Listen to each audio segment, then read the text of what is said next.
First thing I'm going to do in a zero balancing is evaluate the shoulder rhomboid area, just getting a feeling for what's going on in the person's body, as well as giving them a feeling for my touch. And then I'm going to do some circumduction of the shoulder, again, to get a feeling for how is their energy and structure functioning through the shoulder girdle.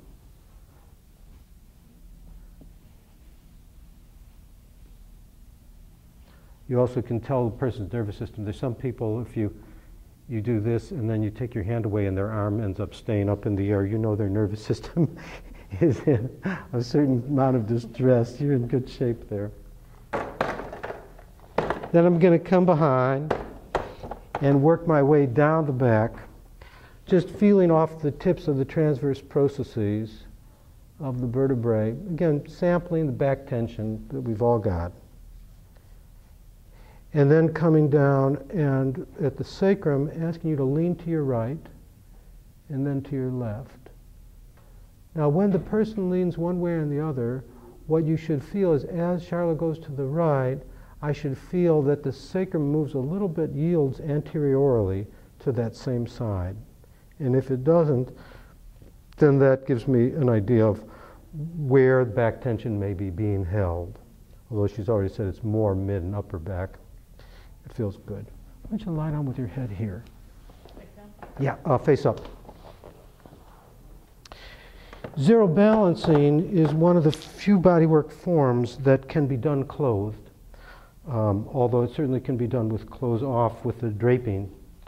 But it's kind of nice to be able to have it. But could I ask you to take the belt off? I forgot.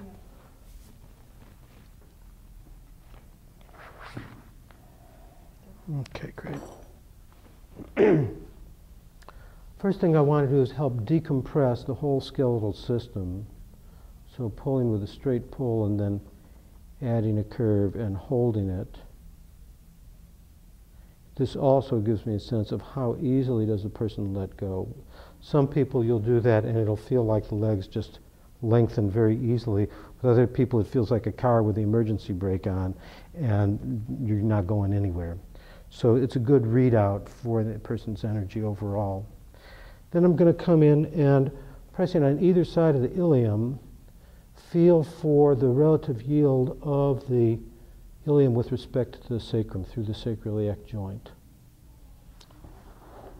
Coming underneath, working into the sacrum. And it took me, I can say it took me a year or so to realize that my focus was not the soft tissue, but it was bone. Because as a massage therapist, I had spent so much time in the soft tissue that I was thinking erector spinae, quadratus lumborum.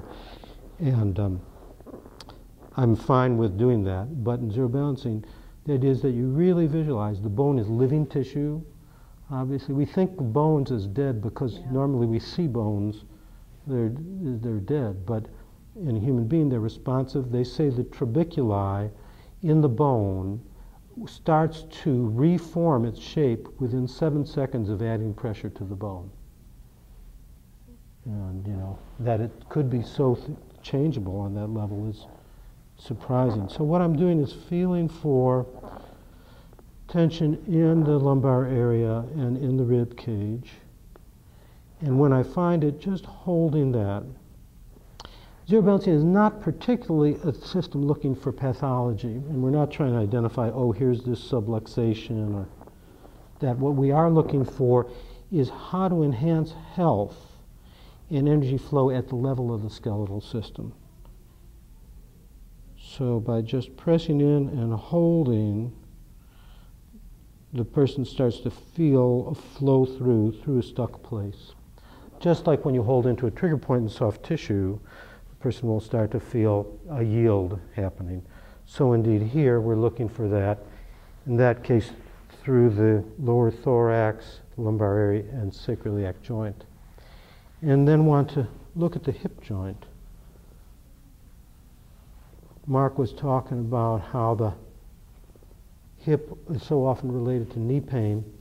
So often people experience their hip as if it was originating from the greater trochanter, from the outside of their leg.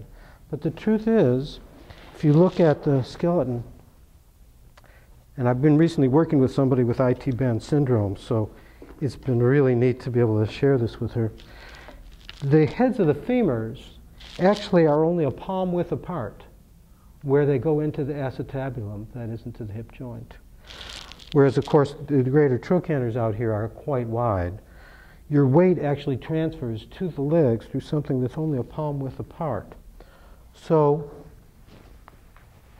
when I read the hip joint with medial and lateral rotation and notice how the ligaments engage, I'm bringing the person's awareness into where their hip actually is.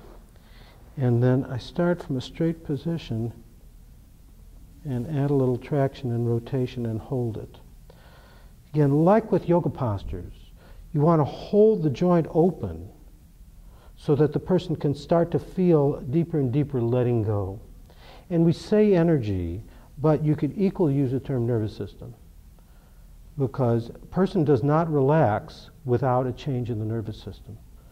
You know, when we first start doing therapy, we think we're working on muscles, but then you realize, well, if you're really aiming at relaxation, muscles are not self-relaxing entities. Muscles only relax if the nervous system tells them to.